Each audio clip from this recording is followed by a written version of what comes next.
Hello everybody and welcome to the Time to Cook Club Advanced and your online class.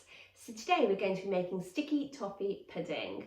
So hopefully if you're joining me today you have all of your ingredients weighed out, measured and ready to go, and also the equipment from the equipment list. So let's make a start. So the first thing you need to do is you need to boil the kettle and fill a cup of boiling water, and then you need to pop your tea bag in and allow the tea to brew for a couple of minutes while you prepare your dates. When you're preparing the dates, what you need to do first is you need to take out the stone from the middle of your dates, if there's any stone in there, and then you're going to chop your dates into small pieces and pop them straight into a bowl, okay? So I find it easier to use scissors for this job, but you can of course use a knife and chop your dates on a chopping board. So you're just going to keep going until you have prepared all of your dates. Don't forget to take the stones out first before cutting them into small pieces.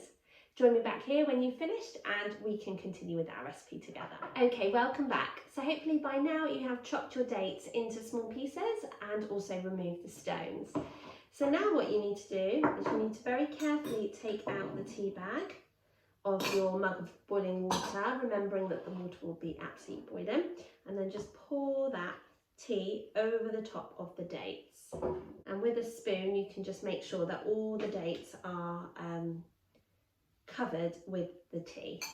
And then what you need to do is you need to leave the dates for 30 minutes just to soak up lots of that tea. So join me back here in 30 minutes time and we can continue with our recipe. Okay, welcome back. So hopefully your dates have been soaking in the tea for 30 minutes. So now what you need to do is you need to lightly grease your baking tin and line it with some non-stick baking paper, as this will make it much easier to get out your sticky toffee pudding once it's been cooked in the oven. You now need to go and preheat your oven to either gas mark 4 or 180 degrees or 160 degrees if you're using a fan oven. The reason why it's important to preheat the oven is to make sure that the oven is at the perfect temperature when we're ready to pop our bakes into it. So into your bowl you're going to pop yourself raisin flour and also your bicarbonate of soda.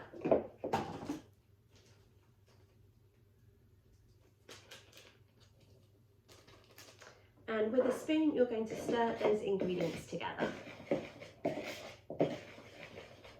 And then in a jug you're going to break your 2 eggs.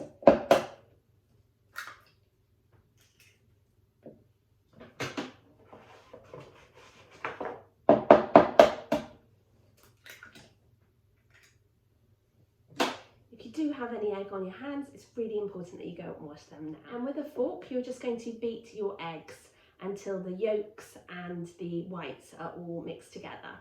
So when we beat eggs, we literally just pop our fork in and give it a good mix, okay? Moving your fork up and down until the egg yolks are mixed in with the whites. Now, using a hand blender, you need to blend up your dates until you get a really thick paste. If you don't have a hand blender, don't worry, you can use maybe a potato masher just to mash the dates up, okay? So join me back here when you've done that job and we can continue together. Welcome back guys, so hopefully you've blended up your dates so that you've got a nice thick paste. You're then going to add in 1 teaspoon of vanilla extract. So whenever we measure out any herbs, spices or flavourings, it's always a great idea to do so over a separate bowl or cup, and that way if we add too much we're not ruining the rest of the ingredients. So we're going to measure out 1 teaspoon and just pop it straight into the date mixture. And then with a spoon we're just going to give that a stir. Now in a clean mixing bowl we're going to add the softened butter and the muscovado sugar. And using the back of your spoon you're just going to stir those ingredients until they're creamed together, okay? Okay, so I'm going to just swap bowls because I definitely need a bigger bowl for the next bit. Okay, so once you've creamed your muscovado sugar and your butter, your softened butter, you're going to add some of your beaten egg mixture. You're going to add it a little bit at a time, stirring really well with each addition. Now, your mixture will look curdled, but don't worry, that's absolutely fine.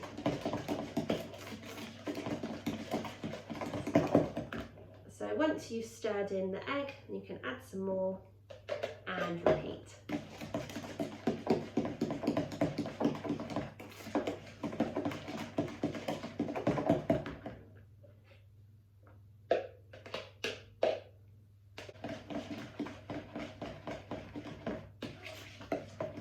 Thing you're going to add to your mixing bowl with your butter, your muscovado sugar and your egg mixture is 1 tablespoon of black treacle,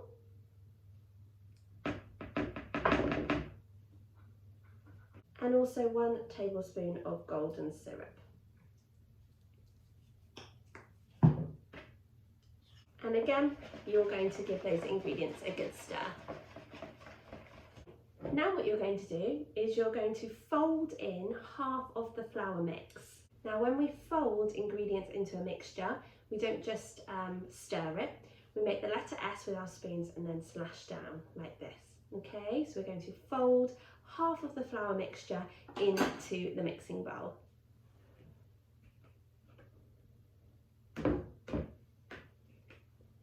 And we're also going to add half of the milk allowance, that's 50 millilitres.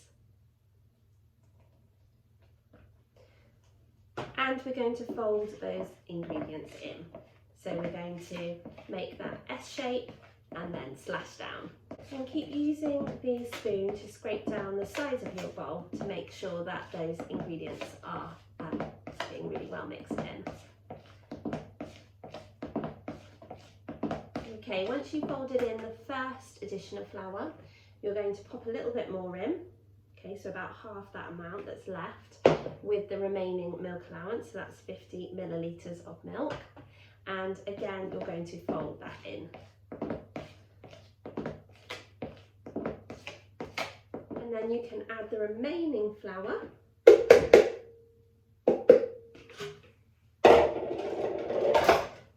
And fold that in too. So you want your mixture to look well blended, okay, something a bit like that. Now what you're going to do is you're going to add in that date paste.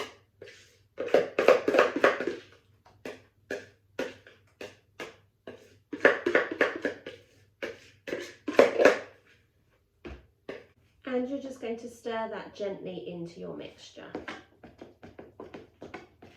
Once you've added your date mixture to the rest of the ingredients in the bowl and stirred them in really well, you're then going to grab the tin that you prepared earlier and you're going to pour that cake batter into your tin.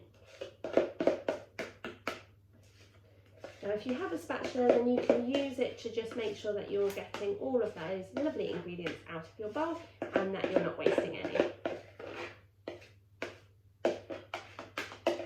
You're then going to pop that onto a middle shelf in your oven to cook for between 35 to 40 minutes.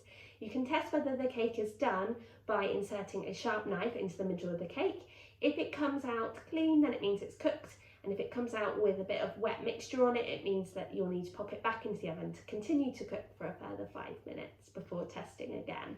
But whilst your pudding is cooking in the oven, then we can prepare our sauce. So join me back here once you've popped your pudding into the oven to bake, and we can continue with our recipe together. Whilst our pudding is cooking away, we can prepare our sauce. So we need a clean small saucepan, and we're going to pop our muscovado sugar into the saucepan. So that's 175 grams of light muscovado sugar.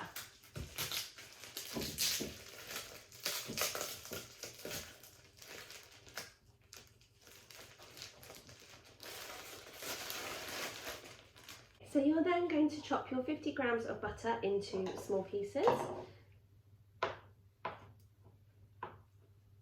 And you're going to pop that into the small saucepan with your sugar.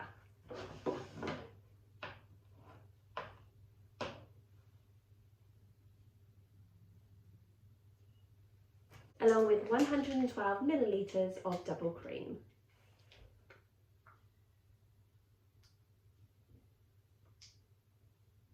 And now what you're going to do is you're going to pop the saucepan onto a medium heat on the hob, and you're going to gently heat the ingredients, stirring all the time until all the sugar has dissolved. Once the butter and the sugar have dissolved, you're going to pop the black treacle in and then turn up the heat so the mixture is bubbling for a couple of minutes. You're aiming for a lovely rich toffee colour. Keep stirring though so that the mixture doesn't burn. Once the sauce has cooked for another 2 to 3 minutes with the black treacle in it, you're then going to take it off the heat. You can add the remaining double cream and beat well with a spoon, and the sauce will thicken as it cools. So join me back here once your pudding has cooked and you've prepared your sauce, and we can have a look at our sticky toffee pudding. Okay, welcome back guys. So hopefully by now your sticky toffee pudding has cooked and you've also made your sauce. So now we're ready to plate up, and you can very carefully lift your sticky toffee pudding out of the tin by the non-stick baking paper, and you can serve this pudding either hot or cold. So what you need to do is you need to cut it into squares like so.